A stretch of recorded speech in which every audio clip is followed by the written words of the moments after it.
Welcome back, everyone, to the Geeks, Geezers, and Googleization Show, the home of Googleization Nation, where we talk with HR and business thought leaders about the crazy, never normal shift going on all around us. Our goal is to bring you ways to reimagine tomorrow and explore the ever-changing convergence of people, business, and technology. Here is your host, Ira Wolf.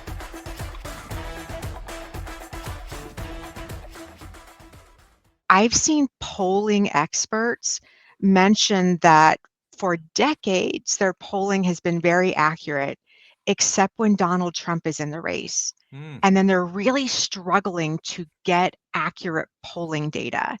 And I think we should ask ourselves why. Polls are close and meaningless. And what I'm saying is they are meaningless in the sense of a tool to predict the outcome. I think in the US, sometimes you use ridiculously small sample sizes. I think you make way too much analysis about little changes or subcategories that are really not meaningful. Hi, everyone. Welcome back to the Geeks, Geezers, and Googleization Show, and another edition of our new monthly series at the corner of Main Street and Wall Street, where we meet each month at the intersection of the economy, politics, and technology. We realize you have a lot of listening and watching options and are grateful you've taken the time to join us. We are just days away from the crucial U.S. election, that one of our guests called the World Cup of elections. The outcome will decide the future of our country. And as our political guests have noted, this is one of the most interesting and margin-thin close races in history. But it's not just about the political race. We'll explore the factors that will help shape this election, from the power of money and media to the importance of the message and avoiding major mistakes. We'll discuss the impact of polarization, voter turnout, and the elusive low propensity and undecided voter.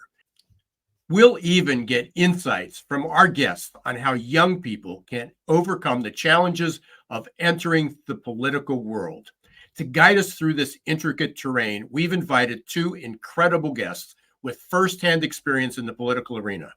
Dr. Wendy Davis, a political scientist who ran a captivating campaign for the Utah House of Representatives. Her book, The Fight You Don't See, offers a rare glimpse into the world of local politics and the dedication it demands. Dr. Perron is an international political consultant and author of Beat the Incumbent. Dr. Perron brings a global perspective to this conversation, drawing parallels between U.S. elections and campaigns around the world. So buckle up, folks. It's time to welcome Wendy, Lewis, and my co-host for the day, John Aiden Byrne. Unfortunately, our other co-host, which you're familiar with on Main Street and Wall Street, is Matt Van Alstyne. And Matt is somewhere in the wilderness. Although he attempted to get on by Starlink or some other means, it just wasn't there. So he's enjoying a few days away from the world that we're in, enjoying some camping. So he'll be back next month for our future episode. But meanwhile, we've got a great conversation today, and can't wait to get into it, talking about the upcoming election, with some people who have had experience in the election and running some campaigns, involved in some campaigns. John, I think you've got a great leadoff question as well. So. Yeah, we're only within days of the U.S. elections for president, vice president, local elections, Senate and House. And we have two really apt guests with us, Dr. Wendy Davis, who ran her own campaign. We can get into that in a little bit. That was a fascinating book. I just finished it yesterday, Wendy, on your campaign in Utah. And then we have got Dr. Lewis Perron, who wrote another apt book, Beat the Incumbent. But I want to start with Wendy, because you've been in the trenches. You know how the political system works. You're here in the United States. Politics is in your blood. How do you look at the current elections, where the trends are going? How might you handicap this? And let me just preface that by asking you another pertinent question. America is so polarized right now, so divided. It almost feels it'll be a 50-50 election, give or take a few percentage points here or there. That's maybe unusual historically. We need a decisive winner, but I don't think we're going to get that.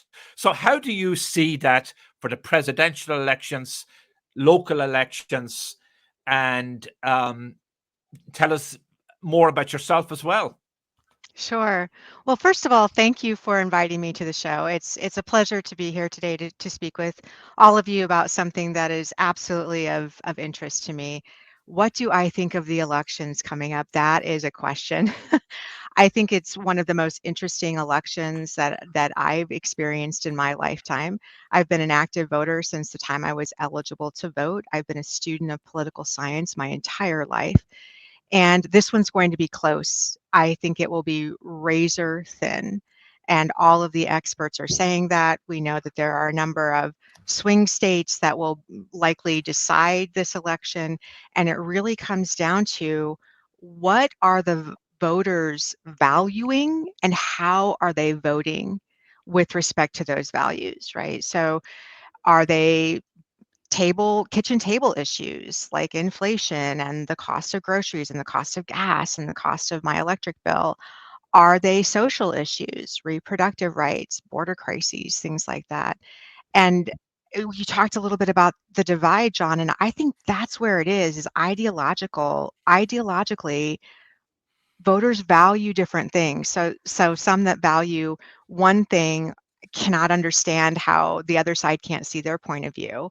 And conversely, if you value, economics and other things, you can't understand why people are worried about the morality of a particular candidate. So there is a massive divide there.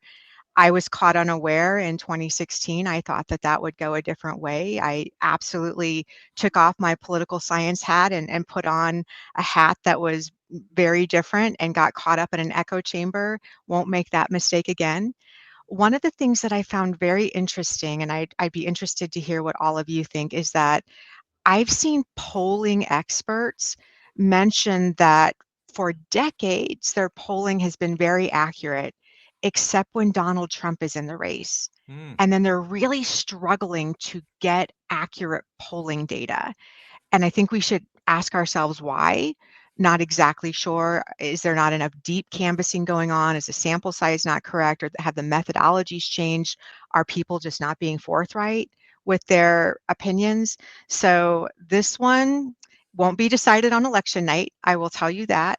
There will be a cadre of attorneys for both campaigns at the national level that will be at the ready to defend voting rights and processes that happen. So that was a lot to unpack. No, and I think that's, we'll have Dr. Lewis Perron pick that up. But for our listeners, you ran for the Utah House of Representatives in 2020 on the Democratic ticket. It was a nail-biting campaign since you came within a whisker of winning. You didn't unseat the incumbent, but you lost by 78 votes. But you picked up more than 9,000 votes, half of your district. You nearly flipped it. Louis, what's your thoughts on what Wendy just brought up, knowing that she herself was an incumbent, and the Trump factor in polling and the confusion and all the noise? Yeah, a couple of things. Thank you for having me. Looking at things from a distance sometimes helps you see the forest and not get lost in the trees. And I think that every US presidential election since 2000, with one exception, 2008, was close, awfully close. Many cycles in a row, polls have been totally off and pundits have been totally wrong. So I would like to caution about all the stories that we're telling about what is happening might be correct, might be wrong. It's not only Donald Trump. I remember in the last midterm election, the narrative among pundits was that Democrats are totally lost, that they have no chance of holding on to the House. Well, guess what? I saw simulations that I think a few 10,000 votes in the right districts could have changed who controls the House. Now, as somebody who is using polls a lot in my daily work as a consultant, I wrote a piece for Newsweek months ago where the title was "The Polls Are Close and Meaningless." And what I'm saying is they are meaningless in the sense of a tool to predict the outcome. I think in the US, sometimes you use ridiculously small sample sizes. I think you make way too much analysis about little changes or subcategories that are really not meaningful. And mostly you guys weigh data. And I'd like to challenge here and say, if you weigh your raw data, you're acknowledging that you can't do random sampling, which is, of course, the heart and essence of public opinion polling. So do not take them with a grain of salt, but with lots of salt. Yeah, I'd like to inject this and see if you both of you agree with this or not. But our last episode, we had Dr. Chris Borick, who's a political scientist as well as you guys, but he's also leads the Institute of Public Opinion at Muhlenberg College. So he was talking about the polls that he was doing, and he pretty much admitted what you just did about some of the inaccuracies, some of the challenges. Trump has been a challenge, so agreed with you on that point, Lewis. However, he said it will. The one factor that that pollsters can't control is who actually shows up to vote.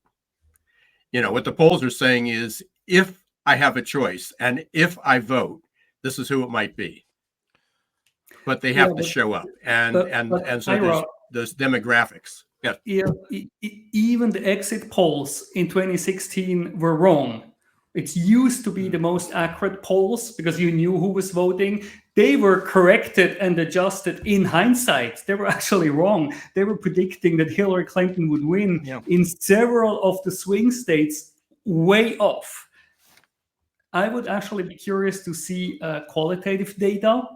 I would like to see focus groups with white men, with black men, because I think that effective campaigning is as much about listening to voters as it is about doing the talking. Should be added, the pollsters also got it wrong in 2020 by quite a large margin. Yeah, that's so interesting, Lewis, because there's a lot of talk, especially yesterday, where both Trump and Harris were focused on, was going after the low propensity voter, which is young black men. And again, if they show up at a higher rate, how does that impact that? So they have identified that they could be the swing voter, but they're still not sure how they're going to vote. So Yeah, I think that's right. Mentioning voter turnout, Ira, I think is really intriguing. The millennial generation in the United States absolutely could be the largest voting bloc. They tend not to be. We know as political scientists that younger voters don't turn out in as high number as those of us who are older. There are some definite reasons for that. Some strategies that I've seen recently in the last couple of months is to try and register as many young voters as possible. The assumption might be made that they'll vote in one direction or the other, but we will still see the lowest voter turnout among those who are 18 to 25. The millennials still will not turn out in the kind of impact voting that they absolutely could have. My state has mail-in voting. So we will have very high turnout rates. We will have probably upwards of 80 to 90%, which is just shocking, right? But there's so many factors. You're absolutely right. Who is actually going to turn out? And I think that is a very big unknown. We used to think that the higher the voter turnout, that it benefited Democrats. I don't know that that's necessarily the case all the time, especially in a state like Utah, which is a very red state. More voters turning out does not necessarily benefit that particular party. So you're right. Voter turnout will be very curious to see how that goes. And the states are not all consistent. My state has mail-in voting. Oregon, Other states like Pennsylvania, while you might have early voting, they can't even tabulate ballots until the day of the election. Or, there's early voting in my home state of Illinois that's happening. There's just these hybrid methodologies for voting. So I just don't think we'll know on election night. I think we're going to need to sit tight for perhaps a couple of weeks. Louis, you've talked about the 4 M's of campaigning, and by the way, congratulations on the TED Talk. I don't know how many TED Talks I've started to listen to, and it's incredible. And yours was about 10 minutes or so. But at the end, it's like you're sucked in, and it's like I just want more. Because you just started to get the tip of the iceberg, which is what a TED Talk is supposed to do. But you talked about the 4 M's, and as you were going through each of them, it was like that was in 2019. I think you recorded that. It's like you could have done it yesterday. You could have done it this morning, for that. But I wanted to, if you could tell our listeners what the 4 M's are, but also when you got to the second one, which was media, you talked about in 2016,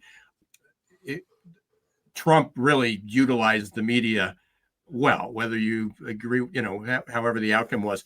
But you also talked about his authenticity. Mm-hmm. And I guess this rolls into some of the other parts too, about maybe to make no mistake. Is he over relying on his authenticity? With that, he obviously has created a loyalty. Some even view it as a cult to that extent, but there's a sense of loyalty. Is it being overplayed? So there's a lot there. If you can walk us through those 4 M's, and then what's changed? Has anything changed over that couple-year period that you talked about? Sure, I'd love to. So what I'm saying in the TEDx talk is that it takes the 4 M's to win an election: message, media, money, and make no mistake, or make no major mistake. Now, you can compensate. If you have more money, you need less good of a message. You have more tools available within the media. But it helps if you have all 4 of them, or at least a certain amount of all 4, and you can manage. Now, it's a model that I think wherever there are competitive elections, you can apply.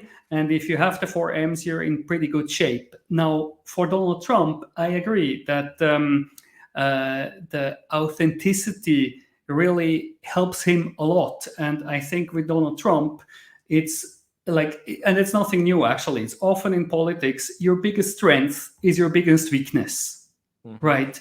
And with him, that's nothing new, but it's just more extreme in his case, because I think he's now the most polarizing politician on God's earth. You love him or you hate him. I think authenticity plays a bigger role in this, both his appeal, because people, every day he says outrageous things, and people wonder, how does he get away with it? And I think the answer here is because people like, or at least many used to like, how he says it, that he is authentic, that he says what's going through his mind and says it the way it goes through his mind is what has great appeal for his base. It also hurts him a lot with all the others that are not his base. And I think this is where I would like to go back to the undecideds. Now there's a lot of talk about that they're undecideds. Honestly, I'm not sure. How can you be undecided? If you know about the conviction, you know January 6th, you know the mismanagement on COVID, you hear him ramble every day, and you're undecided? Don't you fool me. You're not undecided. You're a hidden Trump voter. Yeah, I would just pick up real quickly on that, Louis, on Trump. You said he's polarizing. I would argue potentially the nation itself is polarized. We have so much, we have so much systemic problems. We could go down a rabbit hole. But you mentioned money, which was interesting, and I want to come back to Wendy on this. Wendy, I'm sure, spent a considerable sum on your fascinating campaign in Utah, coming within a whisker, 78 votes, I believe. And the book is great the way you described that. It could be turned into a movie. But then a candidate who went back in and challenged the gentleman you didn't unseat, he filed the registration fee, $100, and just literally spent $100 this go round, and picked up over 40% of the vote. So Right. money is certainly one thing, but I often wonder if there's clever ways around that. There are. Listen, if money could win elections, Bloomberg would be president, right? That's Yeah, right, that's my mind. exactly. You do need money to run a campaign, unquestionably, and that's probably my least favorite part. As an independent person who likes to do it herself, I really disliked calling people and asking for money, but it's a necessary part of it. You know, in Utah, when I ran 4 years ago, I was able to run a campaign on less than $100,000. And the reason that I came so close is the district was flippable. And you talk about this divide. And I live in the reddest state in the country. But there's that whole rural urban split. I live in Salt Lake County, which trends very Democrat. And as you go from downtown Salt Lake to further south, as you're heading toward the south end of our county, it starts to go from blue and it turns purple and it turns red. And my House district, I'd watched that for 3 years, and I could see that it was turning purple. So I took a gamble, and with a modest amount of money, with what Lewis said, a solid message, and quite frankly, a lot of grit, meaning just out knocking doors every day, was able to go quite far. And unquestionably really worried the Republican Party when it came really within striking distance. And on election night, I was winning by almost 1,000 votes. In fact, the incumbent had thought that he had lost, and I was astonished that I looked like I was doing really, really well. And then as ballots come in through the mail, that lead dissipated. So as a present, when redistricting happened in 2021, it wasn't shocking to me that they'd removed me from that district, that competitive district. I live 1.3 blocks. I can see where the boundary is. And as you read, John, I tried to fight this legally, right? There were lots of legal avenues to fight this. But the truth is, I don't have the resources to hire a cadre of lawyers to fight this. This is actually in court right now in Utah, and I won't go into the detailed complications, but the maps that our legislature has drawn are all in question. But to go back to what you were saying, in 2022, I begged anyone, please just run against him. If for no other reason, you putting your name on the ballot will give us data and tell us what the base is. If you do nothing else, we will know how many people are going to vote for a Democrat no matter what. So that's what happened. A nice citizen put his name on the ballot, didn't even have a website, and got almost 43% of the vote by doing nothing, right? So talking about a deep divide, at that point in time, it flies in the face of a little bit of the theory that the money matters and this and that matter. I didn't lose my election because I didn't have enough money. I lost my election by 78 votes, right? I didn't lose my election because of anything nefarious, and had 2 more people in every precinct, every neighborhood voted for me, than I would have won. And nobody loses more sleep over that than me.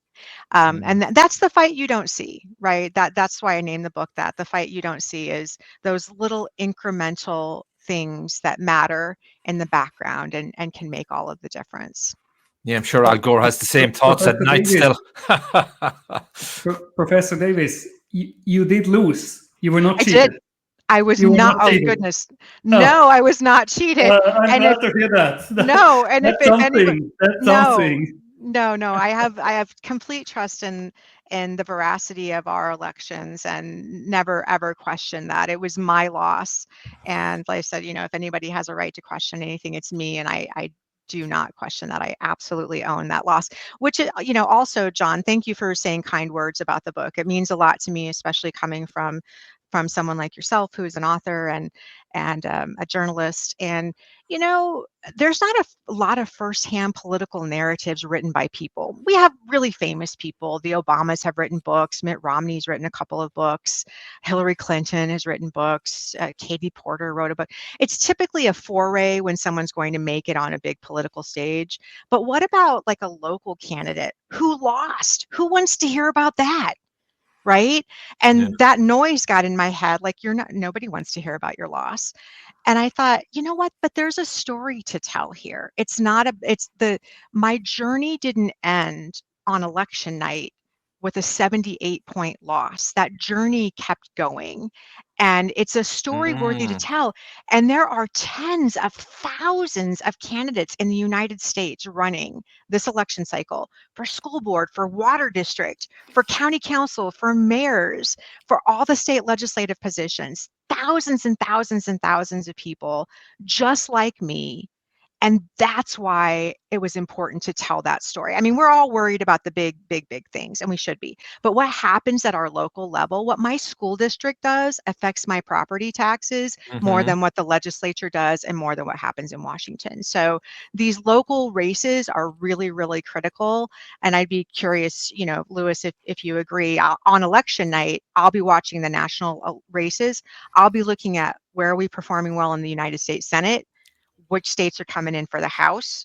That's going to be a big indicator of how the presidential election will go, even though we probably won't know on election night. So, well, Lewis can address that, but I wanted to quickly mention something and not take up too much time on it, because it did get my attention. You mentioned a Republican, Ronald Reagan, fondly in your book. You said you loved him when you were young. My question, do you still hold that same regard for Ronald Reagan today? And if so, why? Because you're a Democrat, a diehard Democrat, I suppose. You also voted for a Republican, George H.W. Bush, over Democrat Bill Clinton after praying on it. Yeah, that needs some context. That needs some context. So yeah, both of those things need some context. So one thing I think that's really interesting. My mother is still alive. My father has passed away, but I never knew what political party my parents were growing up. It wasn't something that the adults in my life talked about when I was growing up. I knew they voted, but they never really talked about politics.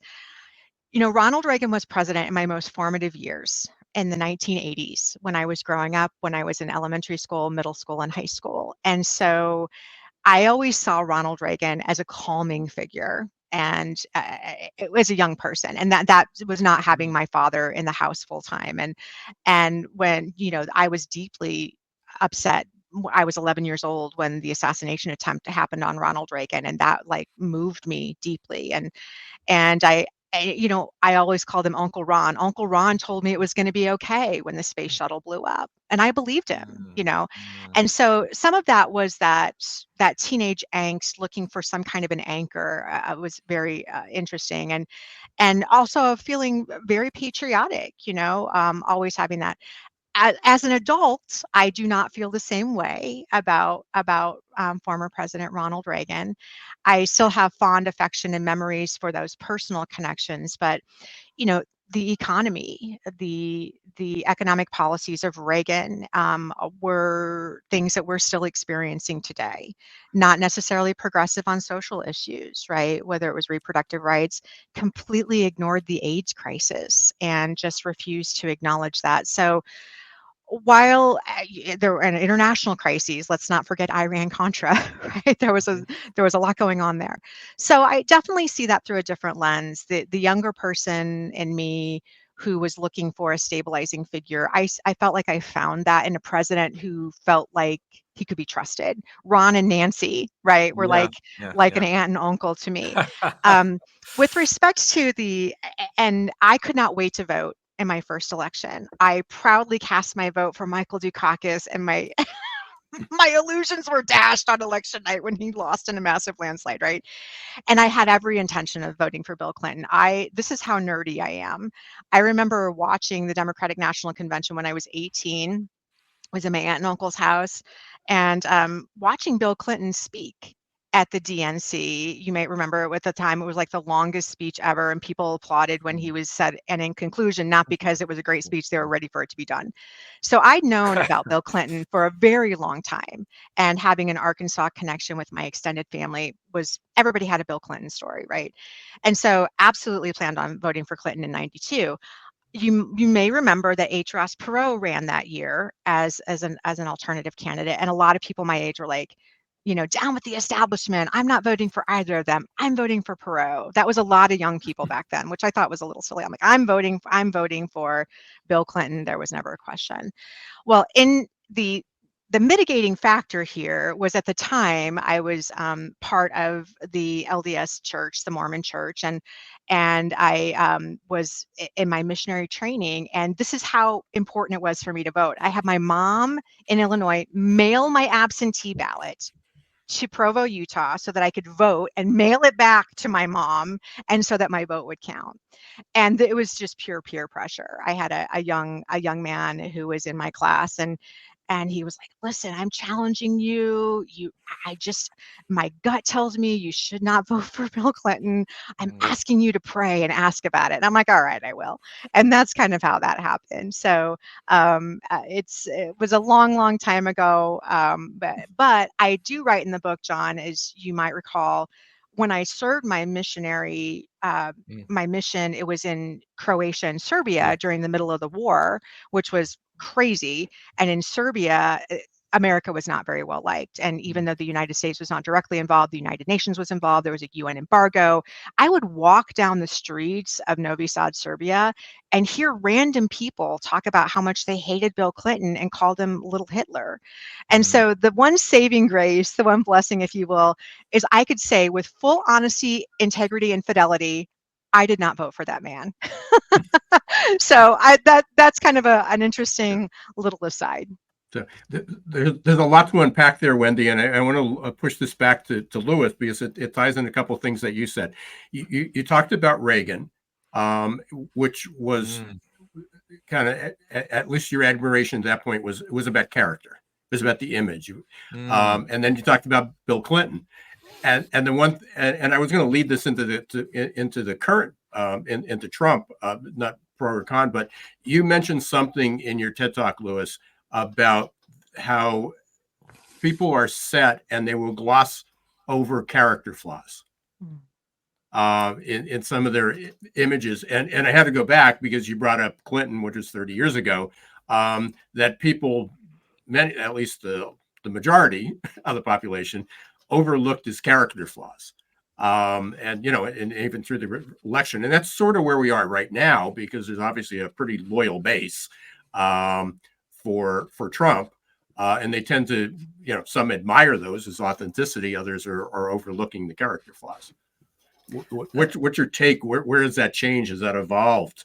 Absolutely. I agree. I mean, if you look at somebody like Donald Trump, even his conviction hasn't really changed votes, right? People absorb new information through a filter, and it takes a long time to convince them of something, even if it's a fact that they don't want to hear. And we see it at display in American politics at the impressive level, right? Now, people also may forgive policy disagreements. You may vote for somebody even if you disagree with them. Look at the Cheneys. They're overlooking policy. Totally, because they have a more important concern, right? And one thing I write in the book is, of course, the most fundamental framing in US politics and in many other places around the world is change versus more of the same, right? Basically, the election often comes down to this. I mean, that's the book, Beat the Incumbent. It's about re-electing the incumbent or voting for something new. And in this case, we don't have an incumbent president anymore. He dropped out. We almost forgot about it. So actually not a long time ago.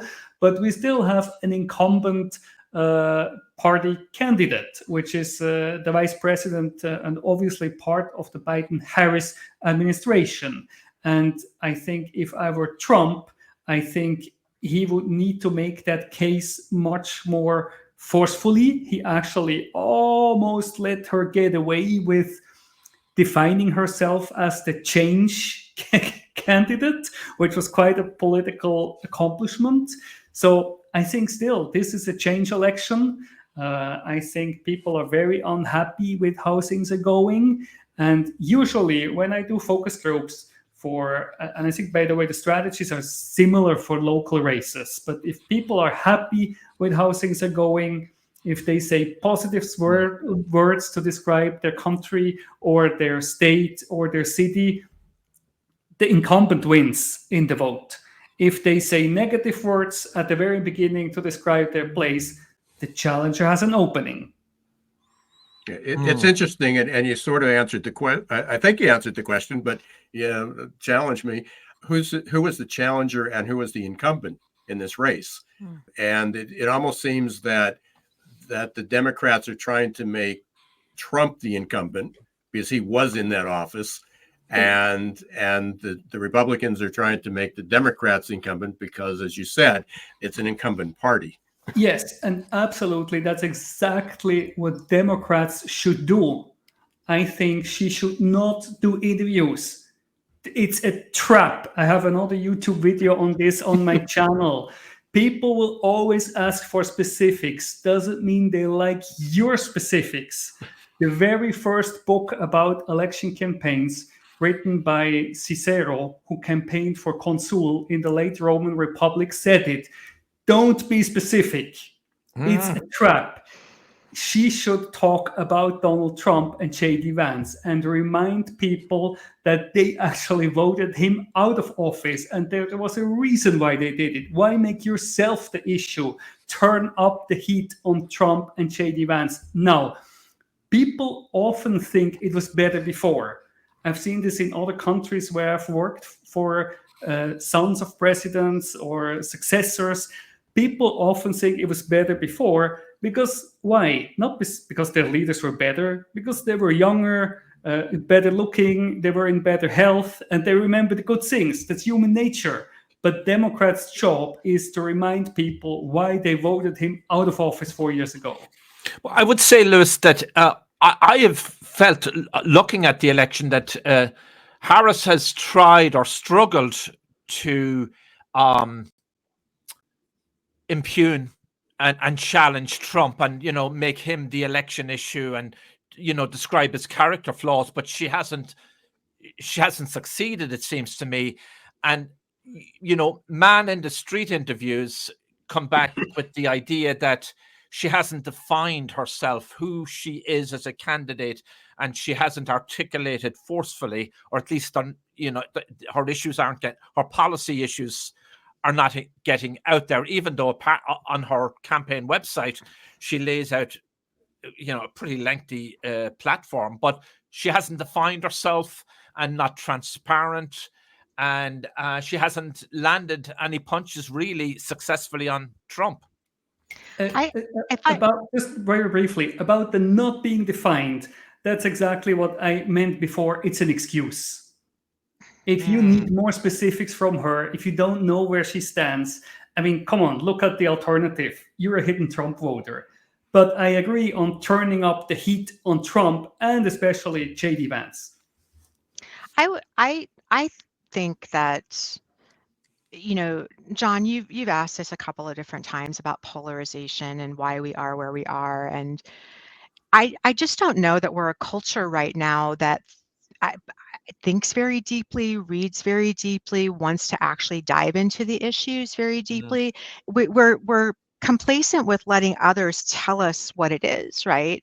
And so they're very sound bitey issues. I want to share a story with you that I haven't shared with a lot of people, but the day after the debate, the Biden-Trump debate, my thumbs hurt from texting so much that night. I'm like, oh my goodness. I attended a Kamala Harris private event the next day that was planned. And I thought, I don't know how this is going to go. And there were a couple hundred people in the room. And she walked in and she said, we had a really bad night. It was really bad. I'm not going to defend it. I'm not even going to try. But let me tell you what we've got to do and why this election can't go to Donald Trump, and made a very compelling case. Like, I mean, she's a prosecutor, laid it out, and she had a group of friendlies, but I don't think the average American has the capacity or the will to care about that. Look at a couple of policy issues which no one is talking about: expanding Medicare to do in-home health care for our elderly citizens. Nobody's talking about that. Do you know how many families that would benefit? Some of the policy ideas for small businesses. Our country is built on the backbone of small businesses, right? Like, things that are very substantive, they're out there. They are not surfacing in a way that is making these things issues in our election. And is that the media's fault? Is that our fault? Like, I don't know. It's not that it's for lack of policy or lack of trying, but we want to keep fighting this playground fight about, character and morals, and people have already decided about that. I talked earlier about values. People have decided that they don't care who Donald Trump is if they're going to vote for him. Like, there's this massive cognitive dissonance or acceptance that that's okay, because the other things that he does matter more to them than these perceived character flaws from other people, right? And she has the same kind of problem or situation, that people have made decisions about her character or who she is or prosecutorial history, and therefore her substantive policies don't matter. So we're fighting this interesting cultural phenomenon that I don't know if it's our new normal, but that's kind of where we're at. Yeah, unfortunate for our listeners and for John and myself, we're going to have to let our guest go shortly. We're sort of at the end of our time, but we want to do a couple things and wrap it up. But there's one question that's been kind of riding over, and Lewis, you talked about money, the role of money, and Wendy, you did too. And then we talked, and Wendy, you had mentioned about Gen Z. I heard an interview with David Hogue. I don't know if or David Hogg. I don't know if you're familiar with him, Lewis. He was one of the Parkland students, Parkland high school students that was shot or was involved in the shooting about 7 years ago. He became a political activist. He since graduated Harvard and so forth. And his goal was to, as soon as he could, it was began to run for Congress. He turns 25 next month, and he was asked if he would is he going to run, and he said no, because of the money, because he was instrumental. He was the political activist. He created a PAC for Maxwell Frost, who's the youngest congressman. He's the young congressman from Florida and Orlando. So he worked with him. David actually raised like $8 million in this PAC. But he said he saw the toll it took to run a campaign. What would to both of you, because you both brought this up in different ways, what would your advice to be for a young person, because we want them to be involved? We always complain that they're sitting on the couch playing video games. We want them to be involved in our government, making these decisions, getting their viewpoints out, but kind of not being intimidated by the money. Either one of you could start. I'll start. I mean, there are lots of ways to be involved, and there is a young person in my county, 19 years old, running for his local school board, and I am his biggest champion. And good for him. And he said, I know more about what the student experience is than any of these folks. And he can get into this for a couple of $1,000s, right? And that is an entry point that anybody can raise a couple of $1,000s. So, the federal races are obscene with the amount of money that needs to be raised and spent. That's not the only place to make influence. And so I would recommend to young people, one, if you want to run for Congress, you should run for Congress. You want to run for president, meet the requirements and run for president, which mainly I'm talking about age, right? But there are other races where you can be very effective at the local level, and build a little bit of the muscle there, but do not let money be the intimidating factor. I mean, look at the amount of money that came into the Kamala Harris race recently. When people believe in you, they will donate to your campaign. Lewis? Yes, I'd like to nuance on the money thing. I think it's one of the important factors. Obviously, in particular in the US, it is an important factor. I've commented on a piece just the other day that this election cycle, 16 billion US dollars will be spent. So yes, I mean, and I write about it in my book, that sometimes people call me or approach me who want to run, and I'm just shocked how naive they are. I mean, they have great ideas. It's great to have great ideas, but the reality of running for office is brutal, money-wise, in terms of the scrutiny by the press, in terms of the name calling on social media. It has just become so common to bash and trash politicians and widely accepted. So I also would like to say, though, that money can be found.